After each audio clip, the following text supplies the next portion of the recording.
Morning बच्चों, कैसे हैं आप लोग। आई होप आप लोग बहुत अच्छे होंगे। तो हम लोग ने अभी तक का ये जाना बच्चों, हिमालय की उत्पत्ति कैसे हुई, हिमालय के प्रकारों को हम लोग ने जान लिया। अब हम लोग जानेंगे इस वीडियो में कि हिमालय को नदियों के आधार पर कितने भागों में बांटा गया है और संपूर्ण भारत के पर्वतों को हम लोग जानेंगे अपनी इस वीडियो के माध्यम से। तो चलिए वीडियो स्टार्ट करते हैं। नदियों के आधार पर हिमालय को 4 भागों में बांटा गया है बच्चों, ठीक है। अभी तक हम लोग ने क्या क्या जाना, हिमालय कैसे बना, हिमालय की उत्पत्ति और हिमालय के जो प्रकार हैं उनको जाना कि हिमालय कितने प्रकार के होते हैं। लेकिन नदियों के आधार पर भी हिमालय को 4 भागों में बांटा गया है, ठीक है बच्चों। तो एग्जामिनर यहाँ से भी क्वेश्चन पूछ सकता है और सपोज दैट आ गया तो आपको कंफ्यूजन होगा, तो इसको हम लोग और डिटेलिंग में जानेंगे, ठीक है। तो इसका जो ये है सतलज नदी एवं सिंधु नदी के बीच में स्थित हिमालय को पंजाब हिमालय और कश्मीर हिमालय के नाम से भी जाना जाता है बच्चों, ठीक है। ये जो है पंजाब हिमालय की जो चौड़ाई है अन्य सभी हिमालय क्षेत्र से अधिक है, ठीक है। जो पंजाब हिमालय है इसकी जो चौड़ाई है ये सभी से ज़्यादा है बच्चों, ठीक है। और पंजाब हिमालय जो है कश्मीर, लद्दाख, हिमाचल प्रदेश राज्यों में फैला है बच्चों, ठीक है। ये जो है इतने राज्यों में फैला हुआ है। कश्मीर में जो है मीठे पानी की झील है बुलर झील, ठीक है, जैसे कि आपका डल झील, ये मीठे पानी की झील है। तो ये भी किसके अंदर आता है, कश्मीर हिमालय या पंजाब हिमालय के क्षेत्र में आता है, ठीक है। अब आप लोग ने जो जान लिया, ये जो हिमालय है ये सिंधु नदी और सतलज नदी तक जो इसका पूरा क्षेत्र है। पंजाब हिमालय में बहुत सारी पर्वत श्रेणियां आती है बच्चों, एक एक करके हम लोग उसको जानेंगे। जैसे कि आपका काराकोरम हो गया, लद्दाख, जास्कर, पीर पंजाल, धौलाधर।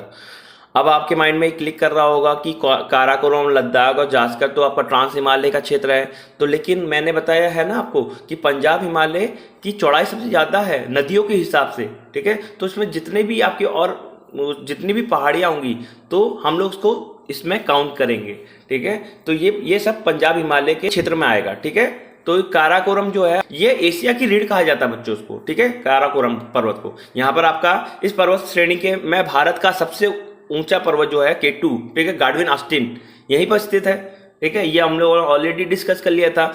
लद्दाख पर्वत श्रेणी, ठीक है, विश्व की सबसे जो ज्यादा तीव्र ढाल वाली जो चोटी राकापोसी लद्दाख पर्वत में ही स्थित है, ठीक है।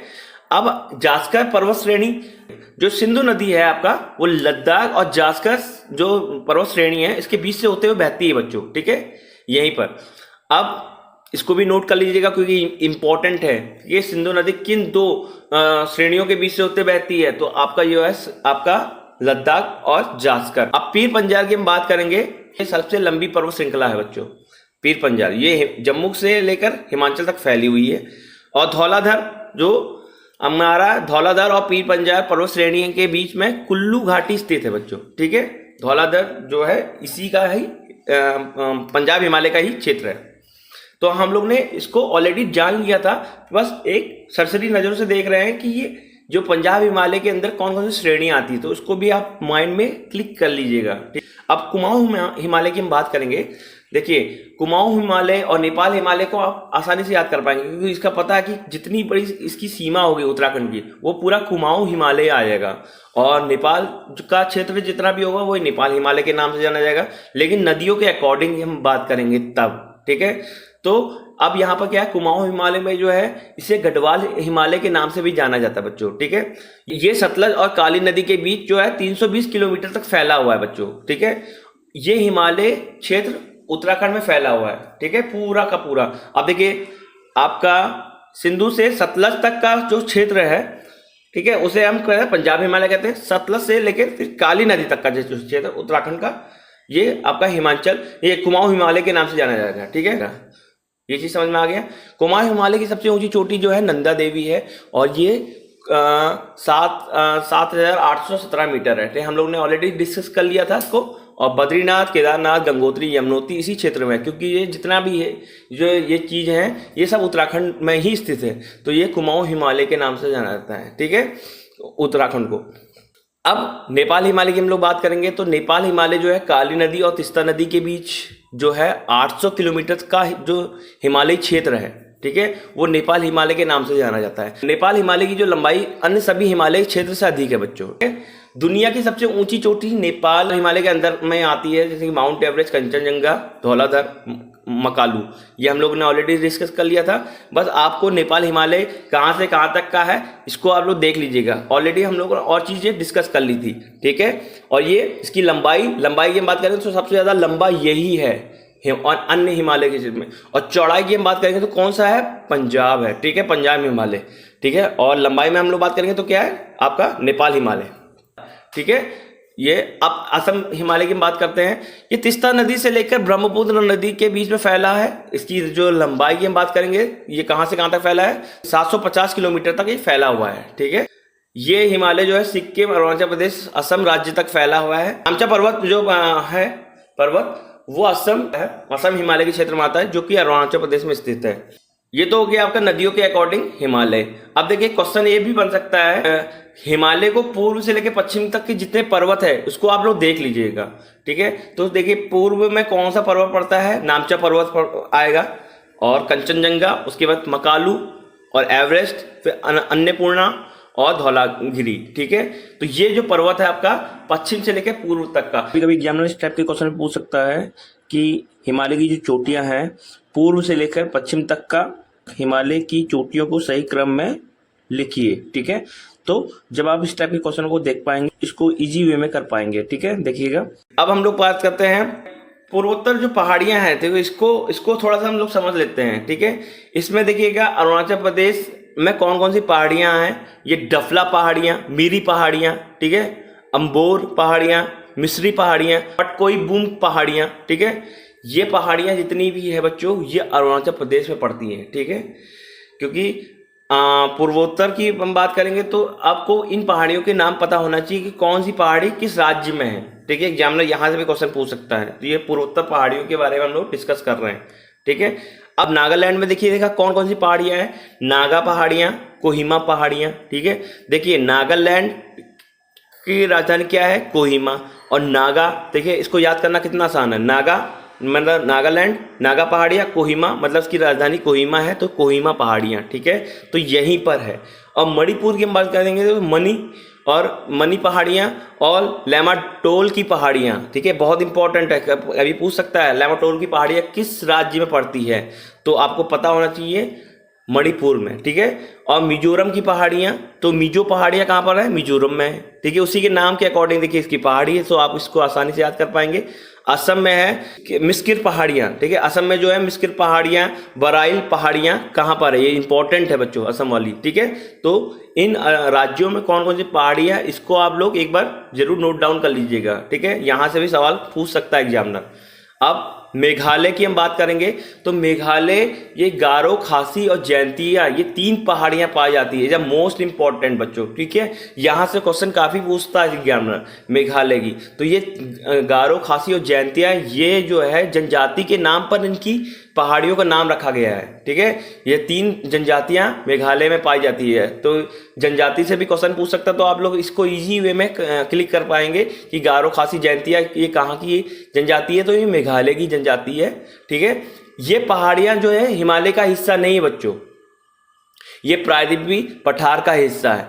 तो मैंने आपको बताया था कि जब भी हिमालय बना तो सेल टकराई, तो सेल टकराने के बाद क्या होगा, हिमालय की तो उत्पत्ति होगी, लेकिन ये जो हिस्सा है ये इसमें भी तो इम्पैक्ट आया होगा, तो यहाँ पर पहाड़ियाँ बनी, तो ये प्रायद्वीपीय पठार का हिस्सा है बच्चों, ठीक है। आपका ये हिमालय का हिस्सा नहीं है, ये चीज़ समझ में आ रही है। खासी पहाड़ी जो है मेघालय के शिलोंग, मेघालय की राजधानी जो शिलोंग है वहाँ पर और चेरापूंजी में स्थित है। चेरापूंजी का नाम आता है तो हमारे माइंड में ये क्लिक होता होगा कि ये सबसे ज़्यादा बारिश यहीं होती है, ठीक है। लेकिन अब क्या है, यहाँ पर नहीं होती है बच्चों, ये चेरापूंजी में सबसे ज़्यादा बारिश नहीं होती है। विश्व की सबसे ज़्यादा बारिश कहाँ होती है, ये मासिन राम में होती है, जो चेरापूंजी की जो है चेरापूंजी से 15 किलोमीटर का अंतर पड़ता है यहीं पर, ठीक है। 1985 में ये 26,000 मिलीलीटर बारिश हुई थी यहाँ पर, और गिनीज बुक में इसका नाम दर्ज है, ठीक है, ये मासिन राम का। तो यहाँ पर एक क्वेश्चन ये बन सकता है, तो विश्व की सबसे ज़्यादा वर्षा वाला क्षेत्र कौन सा है, ये मासिन राम है, ठीक है। आई होप आपको ये आ गया होगा। अब अरावली की हम लोग बात करते हैं, ठीक है। अरावली पर्वत श्रेणियाँ, ये गुजरात, राजस्थान, हरियाणा में फैली हुई है। 670 किलोमीटर की लंबाई है। विश्व की सबसे प्राचीनतम श्रृंखलाओं में से एक है बच्चों ये, ठीक है। आपका अरावली की सबसे ऊंची चोटी क्यों है ये सबसे प्राचीनतम? क्योंकि ये आपका मैंने बता रखा था, ये जो प्रायद्वीपीय भारत है ये गोंडवाना लैंड का हिस्सा था, तो जो जाके टकराया, तो उससे पहले ये आपका अरावली पर्वत इसी का हिस्सा था। किसका? गोंडवाना लैंड का, ठीक है। तो इसीलिए विश्व की सबसे प्राचीनतम पहाड़ियों में से एक है, ठीक है। अरावली की सबसे ऊंची चोटी जो है गुरु शिखर है। यहाँ से लूनी नदी निकलती है और साबरमती नदी निकलती है, ठीक है। लूनी नदी को लवण नदी भी कहते हैं या नमक की नदी, नमक वाली नदी भी कहते हैं, ठीक है, जिसमें सबसे ज़्यादा लवण पाया जाता है, ठीक है, नमकीन है लूनी नदी को। ये नदी जो है गुजरात के कच्छ के रण में जाकर विलुप्त हो जाती है बच्चों, ठीक है, गायब हो जाती है। कौन सी? लूनी नदी, ठीक है। साबरमती अहमदाबाद से होते हुए तो ये खंबार की खाल में जाके गिर जाती है। आपको पता होगा कि आप लोगों ने तारक मेहता का उल्टा चश्मा देखा होगा, उसमें दया जो अहमदाबाद में रहती थी, तो ये अहमदाबाद में कौन सी नदी बहती है बच्चों? साबरमती नदी। तो कभी कभी एग्जामिनर ये पूछ सकता है कि अहमदाबाद में कौन सी नदी बहती है, तो साबरमती नदी। और साबरमती नदी कहाँ से निकलती है? अरावली से, ठीक है, अरावली पर्वत श्रृंखला से। और ये फिर जाके खंबार की खाल में जाके गिर जाती है, ठीक है। ये चीज़ समझ में आ गया? चलिए, आई होप आपको ये चीज़ समझ में आ गई होगी। अब हम बात करते हैं विंध्याचल पर्वत श्रृंखला की, ठीक है। गुजरात, मध्य प्रदेश, उत्तर प्रदेश, झारखंड में ये फैली हुई है बच्चों, ठीक है। एमपी, ठीक है, और यूपी में फैले हिस्से को क्या कहते हैं? भारनेर की पहाड़ियां कहते हैं, ठीक है। और विंध्याचल पर्वत को 3 भागों में बांटा गया है, ठीक है। भारनेर की पहाड़ियां, ये आपको मैंने बता दिया, ये आपका एमपी और यूपी में फैली हुई है भारनेर की पहाड़ियाँ, कैमूर की पहाड़ियाँ, ठीक है, और पारसनाथ की पहाड़ियाँ। इन 3 पहाड़ियों के नाम से 3 भागों में बांटा गया है विंध्याचल पर्वत को, ठीक है। तो पारसनाथ की जो पहाड़ियाँ हैं ये झारखंड में स्थित है। और सबसे इंपॉर्टेंट चीज़ है, ये जैन मंदिर के लिए प्रसिद्ध है बच्चों, ठीक है। चलिए, यहीं पर आपका मालवा का पठार, बुंदेलखंड का पठार, भांडेरखंड का पठार, ठीक है, स्थित है बच्चों, ठीक है। ये चीज समझ में आ गई। यहीं से आपका चंबल, बेतवा, केन, रिहन नदी, छिपरा नदी निकलती है बच्चों, ठीक है। और विंध्याचल पर्वत भारत को दक्षिण भारत से अलग करता है, ठीक है। यही पर्वत है जो उत्तर की सीमा और दक्षिण की सीमा निर्धारित करता है, तो ये विंध्याचल पर्वत, ठीक है। अब हम लोग बात करेंगे सतपुड़ा की, ठीक है। सतपुड़ा पहाड़ी को हम लोग ब्लॉक माउंटेन के नाम से भी जानते हैं, ठीक है। अब हम लोग ने ये देखा था कि हिमालय क्या एक वल्लित पर्वत है, तो सतपुड़ा एक ब्लॉक माउंटेन पर्वत है, ठीक है। देखो, सतपुड़ा की जो श्रेणी है वो दक्कन के पठार का ही भाग है बच्चों, ठीक है। ये दक्कन के पठार की उत्तरी सीमा बनाने वाला पर्वत है, ठीक है। आपका दक्कन के पठार की उत्तरी सीमा बनाने वाला पर्वत कौन सा है? सतपुड़ा पर्वत है, ठीक है। ये ज्वालामुखी विशाल चट्टानों का बना है। कौन? आपका दक्कन पठार, ठीक है। चलिए, पश्चिम में इसे राजपीपला की पहाड़ी के नाम से भी जाना जाता है।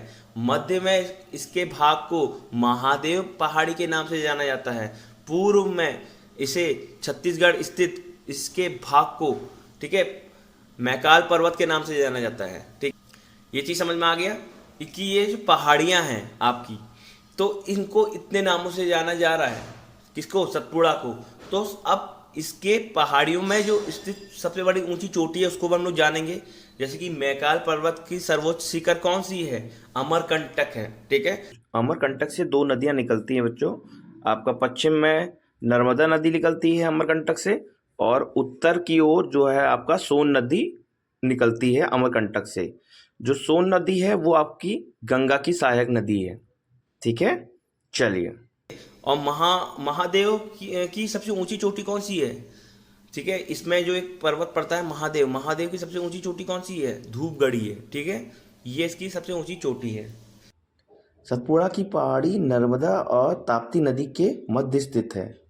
यह प्रायद्वीपीय पठार की उत्तरी सीमा बनाती है, ये सतपुड़ा।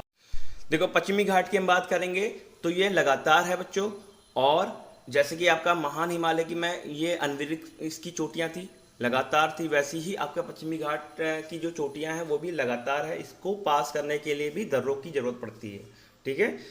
अब आपका ये क्या है, ये उत्तर में इसकी जो पहाड़ों की जो चोटी है वो थोड़ी कम ऊंचाई वाली है, और फिर धीरे धीरे जब दक्षिण में जा रही है तो उसकी लंबाई है पहाड़ों की, तो वो बढ़ती चली जा रही है, ठीक है। तो उत्तर से दक्षिण की ओर इसकी जो ऊंचाई है बढ़ती जा रही है। पश्चिमी घाट को हम 3 भागों में बांटते हैं, आपका उत्तरी सह्याद्री, मध्य सह्याद्री और दक्षिण सह्याद्री, ठीक है।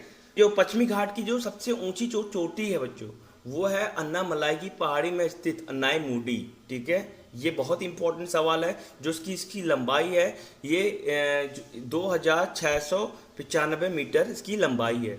अब यहीं पर देखिएगा, इस सवाल से 3 सवाल बनेंगे, जैसे कि दक्षिण भारत की सबसे ऊंची चोटी कौन सी है? अनायमुडी। प्रायद्वीपीय भारत की सबसे ऊंची चोटी कौन सी है? अनायमुडी। और पश्चिमी घाट की सबसे ऊंची चोटी कौन सी है? अनायमुडी। मतलब देखिए क्या, एक क्वेश्चन से आपके 3 क्वेश्चन यहाँ पर क्लिक हो गए, क्योंकि एग्जामिनर कुछ भी आपको दे सकता है, ठीक है, कंफ्यूजन क्रिएट करने के लिए। तो आपको पता होना चाहिए अन्नामलाई पहाड़ी की सबसे ऊंची चोटी अन्नायमुडी है, वो दक्षिण भारत की सबसे ऊंची चोटी है, और ये प्रायद्वीपीय भारत पठार की सबसे ऊंची चोटी है, और पश्चिमी घाट की सबसे ऊंची चोटी है, ठीक है। आई होप आपको ये चीज समझ में आ गई होगी। अब देखिएगा, पूर्वी घाट और पश्चिमी घाट को मिलाने वाली जो पहाड़ी है बच्चों, ठीक है, ये पूर्वी घाट आपका और पश्चिमी घाट को मिलाने वाली जो पहाड़ी है वो नीलगिरी की पहाड़ी है बच्चों, ठीक है। और नीलगिरी की सबसे ऊंची चोटी कौन सी है? डोडा बेटा, ठीक है। इसको आप नोट डाउन कर लीजिएगा, बहुत इंपॉर्टेंट चीज है। तो भारत की सबसे अंतिम पहाड़ी कौन सी है, ठीक है, क्वेश्चन ये बनेगा। तो आपकी कार्डमम है बच्चों, ठीक है। या दक्षिण भारत की सबसे दक्षिण पहाड़ी कौन सी है? वो है कार्डमम, ठीक है। कार्डमम को क्या कहते हैं? इलायची की पहाड़ियां भी कहते हैं। क्या कहते हैं? इलायची की पहाड़ी। सबसे ज़्यादा इलायची यहीं होती है, जो केरल साइड का एरिया है, ठीक है। इसको भी नोट डाउन कर लीजिएगा, बहुत इंपॉर्टेंट है। अब हम बात करते हैं पूर्वी घाट की। जो महानदी की जो घाटी है वो नील और से लेकर नीलगिरी तक का फैला हुआ है। नीलगिरी जो पर्वत है वहां तक फैला हुआ है पूर्वी घाट। पूर्वी घाट की सबसे ऊंची चोटी जिंदगाड़ा है बच्चों, जो आंध्र प्रदेश में स्थित है। जो इसकी लंबाई है वो आपकी है 1680 मीटर, ठीक है। इससे पहले जो थी महेंद्रगिरी थी, जिसकी 1501 मीटर जिसकी लंबाई थी, उड़ीसा में ये स्थित है, ठीक है। लेकिन क्या है, एनसीईआरटी ने आपका 2011 में थोड़ा अपडेशन आया है, तो इसमें अब जिंदगाड़ा बताई जाती है पूर्वी घाट की सबसे ऊंची चोटी को, ठीक है।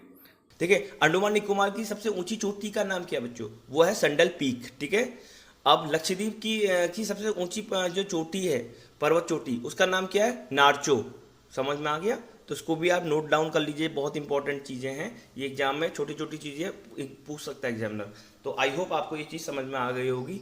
मेरी जो ये वीडियो है आपको अच्छी लग रही है तो प्लीज़ मेरी वीडियो को आप एक लाइक ठोक दीजिएगा, जिससे मेरे अंदर और अच्छा मोटिवेशन मिलेगा कि आपको इस तरह की वीडियो प्रोवाइड करा पाऊँ, ठीक है।